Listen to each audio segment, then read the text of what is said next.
Благодарам. Значи, пред се да го поздравам форумот, кој е еден од, мислам, за поздравување да седнат наука, земјоделец, министерство, значи природовачки капацитет, овде јавно малку да подискутираме кај сме биле, кај сме и каде ќе одиме понатаму. Значи, малку да се заблагодарам на министрот кој што рече дека во Струмица Маркова брана или наводнувањето системот Кукличко поле каде е во процедура за, мислам, за тендер, ќе добиеме големи бенефити, каде јас од тоа село идам, значи големи бенефити ќе добиеме каде што наводнувањето е една од моментално во тој дел рак рана каде што го нема, мислам, нема наводнување, немаме систем, луѓето се дополнително оптоварени со трошици, каде што за природовачка капацитет можеби ќе дојде тоа со ние излеваме со повисоки цени, они барат малце пониски цени. Доколку имаме наводнување, сигурно ќе бидеме со поевтини цени, каде што ќе го избегнеме трошко на гориво, ќе избегнеме амортизација на мотори за водење, значи сето тоа временските капка систем, значи сето тоа ќе го избегнат чинење на производот, каде што 2-3 динара не се малце да се намалит од по кило производ. Кај нас тоа представува проблем каде што мораме цената некогаш да биде со 2-3 динара поскапа. Значи тоа ќе биде за поздравување доколку почнеме и со градба на наводнувањето. Еве тоа и пак ќе се навратам на заменик министр каде што рече за ѓубривата. Во Агросоветот, каде што има и Агросовет отворено моментот владата, се донесе ова година да се направат 5 лаборатории. 5 лаборатории каде што ќе бидат уфатени 5 региона. Сега ВМРО помне, мислам дека од почеток ги намали од 18 на 5%. Арнума за жал квалитетот на ѓубривата попадна. Значи цената пак остана. Еве овие лаборатории кои ќе се направат, па ќе користиме и квалитетно ѓубриво, ќе користиме квалитетни семенски материјали. Значи сето тоа ќе ни дава поголем резултат на поголема количина. На место да вадаме 2 декара од еден, мислам 2 тона од 1 декар, се надевам дека ќе вадиме 4 тона од 1 декар и така ќе бидеме по-конкурентни. Кој се надевам со лабораториите ќе излеземе поголем.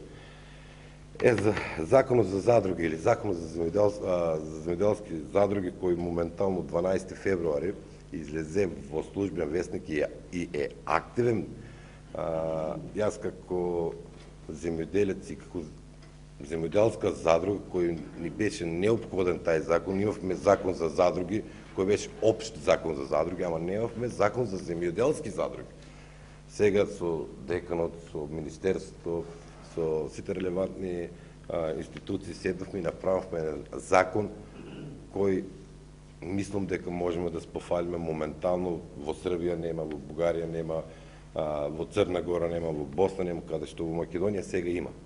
Значи слободно земјоделците можат каде да се обратат и на кој начин да фигурират. Задругарство е поим каде во иднина е перспектива на земјоделецот. Значи, ако не се здружиме и ако не настапаме здружени, ние едноставно можеби земјоделецот ќе го изгубиме. Ако почнеме да настапаме сами, не сме конкурентни.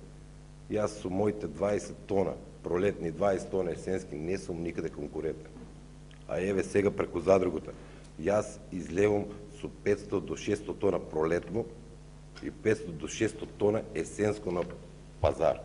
Значи сето тоа, еве МАП, како МАП, имам некаде околу 300 тона во задругата Куртова капија за евер и викам, извинете, вие сте природовачки капацитет. Јас ви нудам 300 тона, имате ли шанса да седам да разговарам? Да. И еден мал пример ќе ви кажам дека како здружени МАП вика да, на нас ни треба да садате 2 хектара жолта капија. Жолта капија. Ние зачудени, зошто?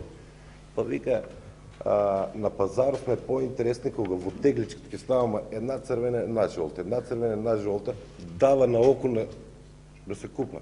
Значи, ние седнахме, најдахме заеднички јазик со преработвачкиот капацитет и еве садавме 2 хектара жолта. Може би не е нешто многу, ама за почеток е добро, значи се седна на маса, се дискутира, дадеа семе, агротехнички совите, сето това од нивна страна е направено, сега нашо е да го произведеме и на крајта да го дадеме во задругата, а ние како задруга да го дадеме во преработвачкиот капацитет.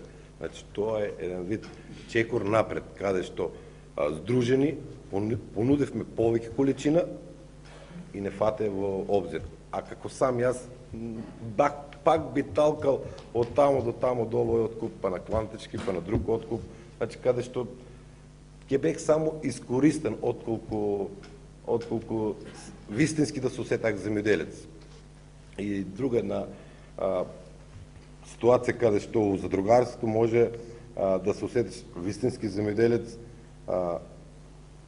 можеш да разменаш искуства со луѓето кои што се во задругата. Овој вака работил, друг така работил, трет вака работил, ама на крајта идеш пак во една заедничка цел. Тука ни е АПРЗ, тука е факултетот земјоделски, каде на секој повик не сум бил никогаш одбиен да дојдат советодавни услуги да дадат. Ама сега зборам како задруга.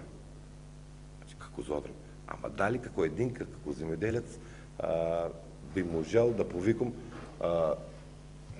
еве, професор, ти си агроном, дојди да ми даеш на мене совет. Секоја чест, може би ќе дојде како пријателство, ама за еден не. Пак група на луѓе кои стварат нешто тука, да. Затоа во иднина јас би апелирал до граѓаните на Република Македонија, до земјоделството. Значи, јас како единствена задруга, кој моментално има и други задруги, ама сега јас малку поактивен сум со задругите, не правам ништо како сама задруга. Барам земјоделци да се обрнат на здружување, да има во Струмица да има најмалку 5 задруги. Во Кавадарци, во Ресен, секаде помалци да има повеќе задруги, ќе бидеме успешни и ќе бидеме сигурни во тоа што го работиме. Сигурно во тоа што го работиме. Благодарам.